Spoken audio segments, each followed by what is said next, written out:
Are you going to Scaurbory Fair? Parsley, sage, rosemary, and thyme. Remember me to the one who goes there. For once he was a true love of mine. Parsley, sage, rosemary, and thyme.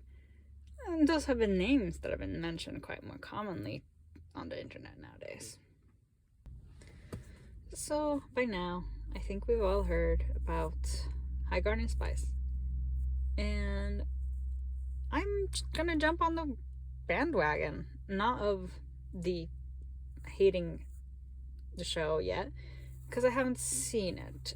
I was going to watch it first before making this video, but quite simply, Crunchyroll said no and decided that I cannot watch it, for it's just popping up with error messages. So my computer's dying. No new news. But what I have done is watch clips and see trailers and all of those sorts of things. I am not putting any certain judgment on the world yet, but what I am doing is doing the thing I love when it comes to media. If I dislike media, such as the notorious Bright that happened a few years ago, which I will get back to that. I will get to you eventually. I will often steal things for my own setting if I find something to be horrendous enough. I only take things from settings where I either feel inspired or I despise it. If I despise it, I will take things. If I love it, I will take things. So, as I say, I'm a thief of the best and a liar of the worst. Anyways, High Garden Spice has promise, which kind of made it even more of a disappointment. It's, by the looks of it, rather mediocre and basic. Which there's nothing wrong with making mediocre, basic fantasy story. Why, I've on purpose tried making a mediocre, boring fantasy stories on several occasions, which is a subject for some other time. Whew. But I am not redoing the entirety of the setting of High Guardian Spice. I have not seen the show, so I would not be able to make a proper addition to it. Not that that has stopped me before. What I am doing today instead is demonstrating the bits and pieces I have taken from the show and how I have worked in the parts that I have taken from clips and such that I've seen. Yeah, yada yada yada. I should use a script, but whatever. I will get better at this whole video making thing eventually with practice. Now, the world I'm adapting is simply let me rephrase. The world that I will be making today, or taking the chopped up bits and remains of High Guardian Spies to adapt into my own setting, is a setting that I tend to call the world of fairies and humans. Specifically, the human side of the fairies and human world. It's a dichotomy of a setting where there are 3 different worlds they have to keep track of. There is the fairy world, which is not the subject of today's video. Just be aware that it exists and it is important to magic for the human world. Then there is the human world, which is the one that I'm focusing on today. And after that, the third is an in-between dimension known as the ether, or aether, that is also important to magic of the human world, and I will address that here in a minute. The character I am currently drawing is actually a goddess from the fairy world, a goddess Aphrodite, when she's more monstrous, let's say. I will describe what the goddesses are and what they can do in another video. Possibly. Maybe. Maybe not. Who knows? If I feel like it. Yeah, if I feel like it.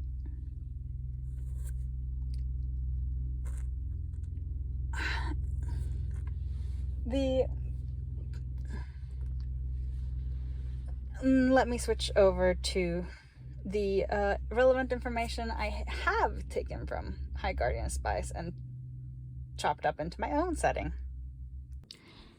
Also, editing me here.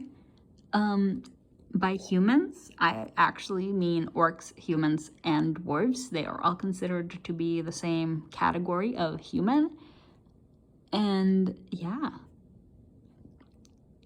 that's about all for now. Thank you. Okay, new page, new bit. This is actually my notes page on what I did chop up and take from High Guardian Spice. Not the most neat or organized. Those are the same words. I'm too scatterbrained. But it does have ideas. One of the major concepts that I could gain from what I saw of High Guardian Spice is the dichotomy or existence of the difference between old magic and new magic. I actually thought that was quite an interesting idea that I could use for this world. So I adapted it. I just snatched it right there. Mine now. So, old magic and new magic. Please ignore the change in lighting. There has not been a change in lighting. I am lying. Okay, I was at old magic and new magic. The main difference in between old magic and new magic is actually where they originate from. In the setting, old magic is magic that originates solely from the human world and is not dependent upon the two before mentioned worlds to function. Old magic takes a lot of time, it drains the energy of the person, and needs perpetual and constant attendance while the spell or spells are in being activated and being used. It's been around for a long time and it has a lot of built up theory behind it. It's a little bit more like the scientific process. It's been tested, it's been passed down from generations, and over time it also has a bunch of tradition and rules that follow it from where it once was. As mentioned in these notes, it is can legally be practiced by anyone throughout, though there is usually regulation. In the past, prior to the introduction of new magic, it was much more restricted, and a lot of families have pride, in tradition of it. Old magic consists of potions, which is cooking your ingredients, mixing in with it drains also the energy of the user who's whenever mixing the ingredients. Intention equals effect plus magic ingredients equals actual change. It's does not necessarily have to be a liquid. It could, if you bake a pie and the pie happens to make you be able to breathe fire for a minute, that's a potion. Powdered magics is a lot like alchemy, or at least what chemistry and alchemy are kind of intermixed. It is where you take bits of a powdered slime soul, which I will get to that, and other chemicals such as potassium, potash, chalk, clay, so on and so forth. Mixing those together with specific types of slime souls will result in a different kind of magic or effect. There is a way to make gunpowder through this, except it's more explosive and worse. Gunpowder has kind of started in the process of being made due to the old existence of powder magics. It's very flashy. It's the oldest form of magic that's flashy, because none of the other kinds of old magic are particularly flashy. Say that 5 times fast. Binding magic is considered the oldest kind of magic that humans possess. Binding magic is forming binds of wills together. This can be between two humans. This can be between a human and an animal. This can be between, well, that's usually it. But this binding magic was key in developing new magic, as eventually when humans gained access to the Aether and later into the fairy realm, they used the binding magic to bind together the wills of themselves and the wills of creatures that they would relocate from their native planes, with a mixed result. The other important magic for the eventual creation of new magic is script magic. It is long. It involves a lot of circles, such as this right here, where it is, it's what you think of as magic circles and alchemy, where they have round circle represents the creation, or sometimes creation, and so on and so forth. It's a lot of formulas. It's math. It's magical math. So not my thing. And last but not least, we have magical smithing, which was actually inspired by the smithing course of High Guardian Spies. Again, this is a video basing things on High Guardian Spies. Unlike the smithing course that is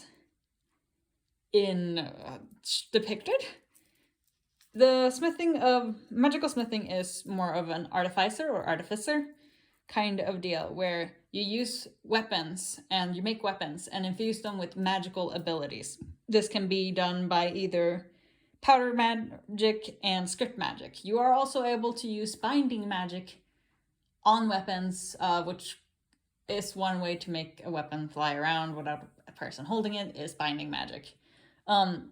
Different effects of those 3 magics. This is kind of the original magic that uses the other disciplines in order to create something new. Magic smithing is mostly used for the creation of magic items. I do not have many ideas on magic items as of yet, but this is all just kind of working the kinks out of an idea, and ideas are ideas and will become something eventually, or nothing. They may fade into non-existence. Nothing but a passing thought. Anyways, on to new magic. New magic was developed more recently. I would actually have to estimate anywhere from 50 to 100 years in recency.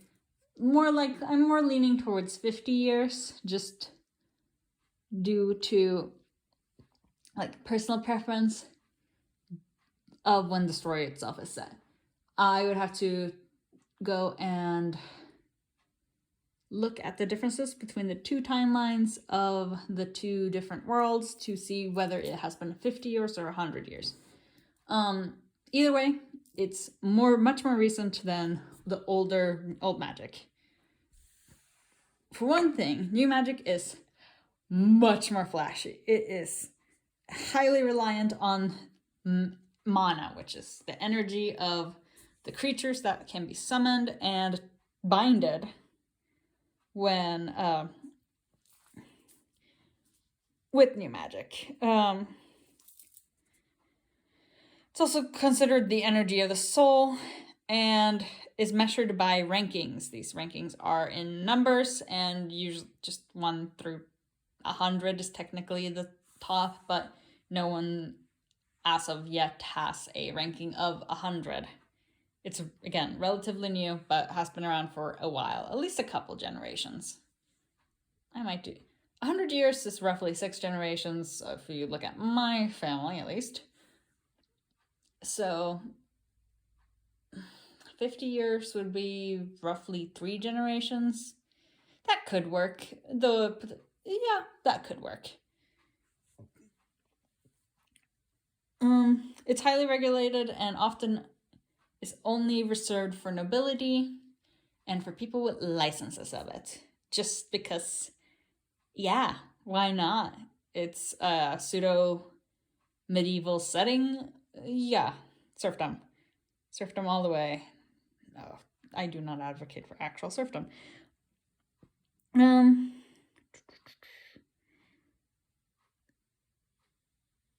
Yeah, the ability to manipulate or create mana by yourself is actually genetic to some extent. This is actually a bit taken from a previous inspiration of this setting. Out of the new magic, we have 2 major types. We have channeling magic and we have summoning magic. Channeling magic is a combination of powder magic, script magic, and smithing magic. It forms swans with fully intact slime souls. Okay, so channeling magic relies mostly on your own mana, but it also drains energy from the world around you. It's not a very efficient system, but it's very, flashy. I guess I will have to get into slime souls here in a second. The little orbs that made new magic in Gaurdian Spice is kind of what this is based on. It allows a person to do much more interesting magic at a much faster rate. It is not instantaneous, but it is faster. It is basically an updated version of all of those 3 older types of magic. I will get into slime souls here in a second. Slimes are actually a carryover from prior to my addition of this information. Slimes have been around in this setting for possibly since I started making the setting, though it is potential that it came quite soon after the beginning. They've been around. Slimes are a staple of the world that they live in, and are just another creature that contains magic inside of it. Summoning magic is a mixture of script magic and binding magic, and summons creature either from the Aether or from the Fey world, which is what I was discussing previously. Yes, when binded to you, they will serve you, which is questionable at the best, but to be fair, the Fae do just as horrendous things back to the humans as the humans do to them.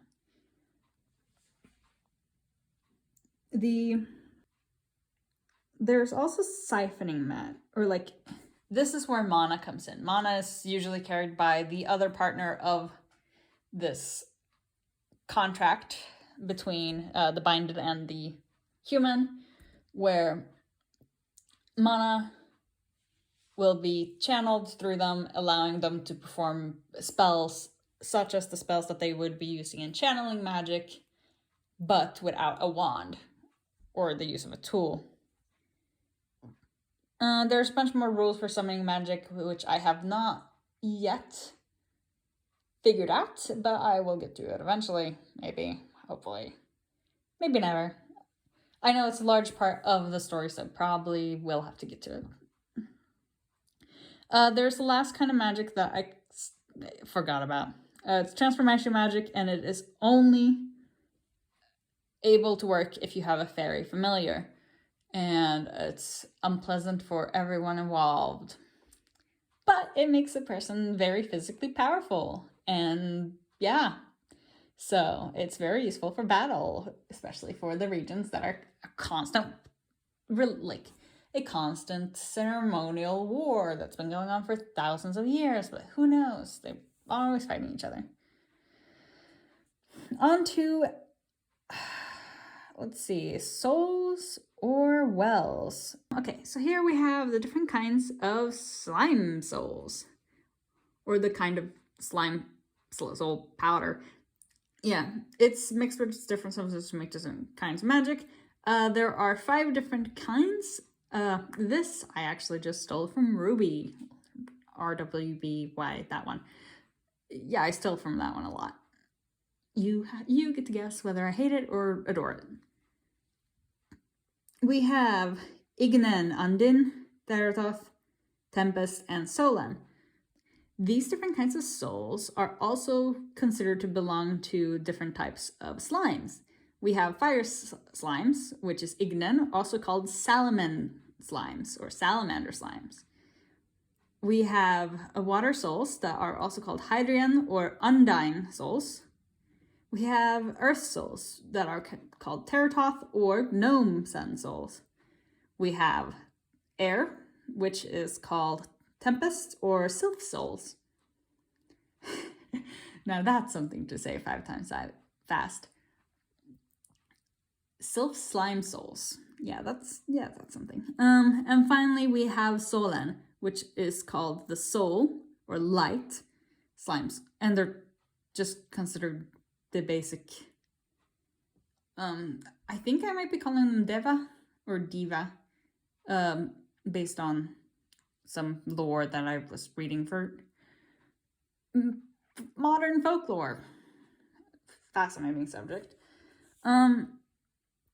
But with the Sylph, Undine, Salamanders, Gnomes, and just Soul, we have the 5 different types of slime souls. Each different types can produce a singular effect on its own, though many of the types have impurities. The impurities inside of their souls will cause them to not generally work as they should when you wanted to use them in powder magic.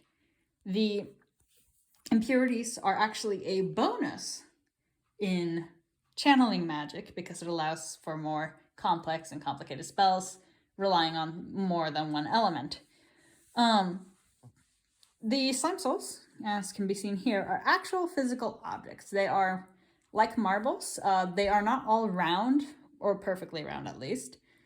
And they can range anywhere from the size of, well, a pinhead.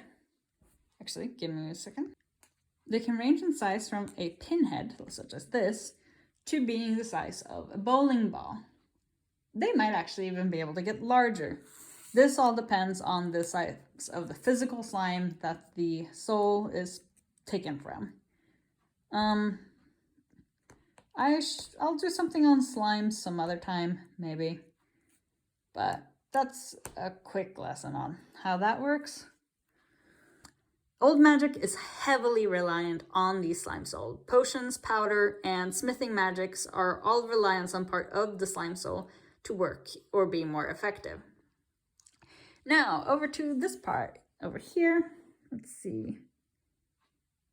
Oh yeah, there's a random little bit about how if the circle's bigger, you've probably read it by now, let's be honest. Larger circles equals larger spell area.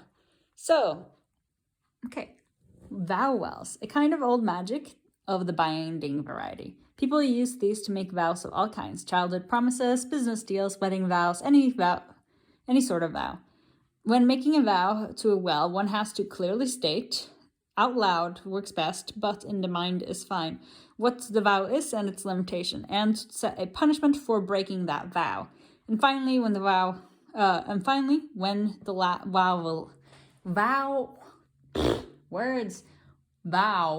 will last to. Punishments will vary and can be severe as death, but can be also more simple things such as sickness, loss of power, or lack of luck, numbness, or really anything. A pinky promise, for example, will cause numbness in the pinky when it is broken. These kind of vows can be made on any specific limb or such. Or you can do until death do us part, which has a lot more meaning in this. Vows can be undone. They are very complicated to undo, but they can be undone. Okay, that's all of the... Oh, and any town worth its butter has a vow well. Some small villages and settlements tend to not have vow wells because they are too small, so people will go elsewhere to make those vows, but people just happen to live there. Okay, on to the next page. New page and more thievery. So here we have a rough sketch of a map of, I believe, 2 different continents. We have this higher continent, which has no name yet, and we have this lower continent, which also has no name yet. In the middle, we have something called the Serpent Sea, or eventually falling into the Serpent Pass. The pass is a very narrow area where it's the narrowest place where the 2 continents almost meet up. Well, here's the before-mentioned war that's constant with its southern neighbor. It's between Ormid and the Azukil jungles. Highland, which is up here, which is actually somewhat based on the Highgarden Spice region, has the world's highest density of slimes in population. More on Highland. Women in Highland tend to be named after plants, herbs, or stones, or even animals. Men, on the other hand, have proper names that are more symbolic. Yeah, you can make a guess here what that's based on. Their outfits are kind of cute. They're very basic, but cute and fine. Okay, I'm actually going to be talking about gender, and all of that good stuff, sexuality and such. On this page, it's somewhat important to the story. Not very important, but somewhat important. Who knows? I might make multiple stories in this setting. Probably not. Maybe. Who knows? Magic tends to even the playing field, and women can be warrior, priestesses, magicians, healers, and smiths if they have the talent to. A woman with a talent of magic is not expected. They don't have to be, or they're generally not expected to be such things. This is more of a note on the fairy world. I wanted to contrast the more egalitarian and matriarchal fairy society with the human society that is much more patriarchal, though less so than actual Earth. A lot of Earth societies. Because of this, in some regions, people can marry multiple people, especially if they can afford it. That is a huge difference. A lot of people take several wives, or men take several wives, who tend to be separated into different roles. We have housewife, business wife, warrior wife, love and companion wife, talented wife, or pity wife. Pity wives are, they're what they sound like. Having several wives is done either for financial gain, or generally to help lesbians, because lesbians in this world have some issues. In other regions, being gay is legal, so people don't care and are just straight up polygamous.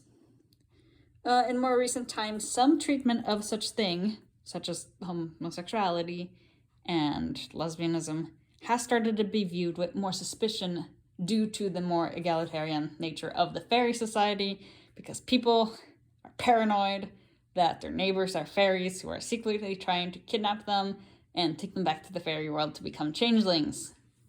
Yay! Terror or stuff. So we have a little blurb on queer rights and women's rights, which is quite difficult probably to read on screen. But I can read it out here. This is a patriarchal, heteronormative society. So straight man equals best. But it's not fully oppressive, and it also depends on social status too. If you're poor or low class but not a slave, no one cares what you do. On occasion, it will on occasion lower a person's position of power. And actually, give me a second.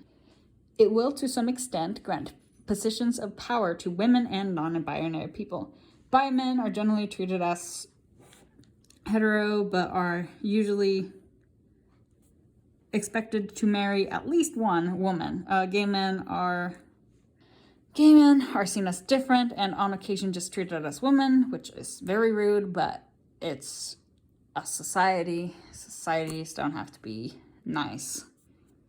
It's preferable they are, but they don't have to be. Lesbians are still expected to marry a man, which is unfortunate. I did mention pity wives. And transgenders and non-binary people or other such genders. Some regions, it's not a big deal, and the physical body can be altered by potions and other times surgery for more permanent things. This is an example of the potion, where the potion is generally white and will turn either pink or blue depending on what effect you want. Sometimes, if you are looking for a more androgynous form, it will stay white. So it's interesting. At least I think so. Non-binary people exist as a kind of odd space. They are usually given roles in society that are not filled by either gender. Yeah, because it is a more strict patriarchal society, gender roles are more heavily relied upon. So certain jobs are assigned to certain genders just because that's how it be. If most jobs are preferably given to male participants, some jobs are more feminine exclusive, such as weaving, because weaving, do I have to say more? And other roles that are usually not seen as either masculine or feminine are given to people who do not fit into the normal binary of that gender. To my knowledge, that is all of the things that I stole from High Guardian Spies to this point. I may have to add more to this once I've actually seen the series. And for this world building, I think I'll make more videos featuring this world and setting. I need to get over my anxiety of talking, and I need to figure out how I want to make this. But it's a start. It's not a pretty or clean start, but sometimes all you can do is start.